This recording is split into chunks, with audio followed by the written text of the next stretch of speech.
Hi అండి, welcome back to our channel my kitchen. ఈరోజు video వచ్చేసి ఇలాగే హెల్తీగా ఉండే బ్రేక్ఫాస్ట్ అనొచ్చు, స్నాక్స్ అనొచ్చు అండి. హెల్త్కి చాలా మంచిది. ఇవి నవధాన్యాలతో చేసినదండి. చూడండి, ఇందులో ప్రోటీన్ ఎక్కువగా ఉంటుంది. ఇక్కడ వచ్చేసి పెసర్లు, తర్వాత బొబ్బర్లు, పల్లీలు, శనగలు ఇలాగ కలిపి అన్నీ కలిపి వాటర్ వేసుకొని నానబెట్టుకోవాలండి. వీటిని చూడండి, ఇలాగ వాటర్ వేసుకొని నానబెట్టుకోవాలి. ఇవి కనీసం ఒక 5 hours అన్నా నానాలండి. ఇలాగ 5 hours తర్వాత ఇలాగ నానుతాయి. నీళ్ళు వంపేసి వీటిని కుక్కర్లో వేసుకుందామండి. ఇలాగా తర్వాత వాటర్ వేసుకుందాము ఇందులోకి. నేను రైస్ కుక్కర్లో ఉడికిస్తున్నానండి. ఇక్కడ కుక్కర్లో అయితే ఒక 3 విజిల్స్ అయితే సరిపోతుంది. ఉడికించుకుందామండి మూత పెట్టి. చూడండి, ఇలాగ ఉడుకుతున్నాయి. ఇంకా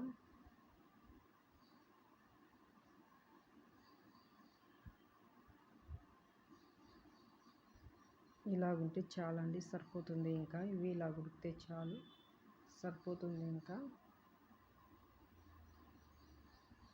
ఆఫ్ చేసేద్దాం. ఇంకా ఇలాగుంటే చాలు, సరిపోతుంది. ఇంకా తర్వాత ఇంకా స్టవ్ ఆన్ చేసుకొని కళాయి పెట్టుకొని ఇందులోకి తగినంతగా ఆయిల్ వేసుకోవాలండి. తర్వాత ఒక స్పూన్ ఇలాగ శనగపప్పు వేసుకోవాలి. తర్వాత ఒక స్పూన్ ఆవాలు, ఒక స్పూన్ జీలకర్ర వేసుకోవాలండి. వీటిని కొంచెం వేగనివ్వాలి. ఇవి ఇలాగ వేగిన తర్వాత ఇందులోకి కట్ చేసిన ఆనియన్స్ ఒకటి టమాటో, కొంచెం కరివేపాకు, తర్వాత ఒకటి పచ్చిమిర్చి చిన్నగా తరుక్కొని ఇలాగ వేసుకోవాలండి. ఇంకా ఇందులోకి ఒక స్పూన్ సాల్ట్ వేసుకుందామండి.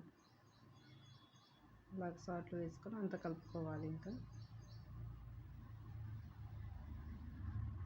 చూడండి, కొంచెం వేగనివ్వాలి. వీటిని ఇలాగ కొంచెం వేగిన తర్వాత ఇందులోకి తగినంతగా పసుపు వేసుకుందామండి. పసుపు వేసుకోవాలి. ఇలాగ వేసుకొని అంతా ఒకసారి కలుపుకుందాము. చూడండి, ఉల్లిపాయ అనేది కొంచెం వేగనివ్వాలి. ఇలాగ వేగిన తర్వాత ఇందులోకి మనం ముందుగా ఉడికించి పెట్టుకున్నాం పెసర్లు, వీటన్నిటిని వేసుకోవాలండి. నీళ్ళు వంపేసి ఇలాగ వేసుకోవాలి. ఇంకా అంతా ఒకసారి ఇలా కలుపుకున్నామండి. ఇలాగంతా కలుపుకోవాలి. ఇంకా చూడండి, హెల్త్కి చాలా ఇది రోటీ చపాతీలో కానీ తినొచ్చండి, చాలా బాగుంటుంది. ఇలాగే చూడండి, ఇలాగ ఇంకా లాస్ట్ ఫైనల్గా కొత్తిమీర చిన్నగా కట్ చేసుకొని వేసుకోవాలండి. ఇంకా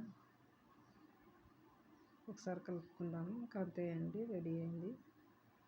ఇలాగుంటే చాలు, సరిపోతుంది. స్టవ్ ఆఫ్ చేసేద్దాము. చూడండి, ఎంత హెల్తీగా ఉండే స్నాక్స్ రెడీ అయిందండి. చూడండి, ఇందులో వేసిన ఇంగ్రీడియంట్స్ అన్నీ హెల్త్కి సంబంధించి చాలా మంచిదండి. ఇందులో ప్రోటీన్ ఎక్కువగా ఉంటుంది. చూడండి, ఇందులో పెసర్లు, బొబ్బర్లు, తర్వాత శనగలు అన్నీ వేసినాం కాబట్టి పల్లీలు హెల్త్కి చాలా మంచిది. ఇది స్నాక్స్ లాగా తినొచ్చు, బ్రేక్ఫాస్ట్ లాగా తినొచ్చు అండి. అంతే అండి.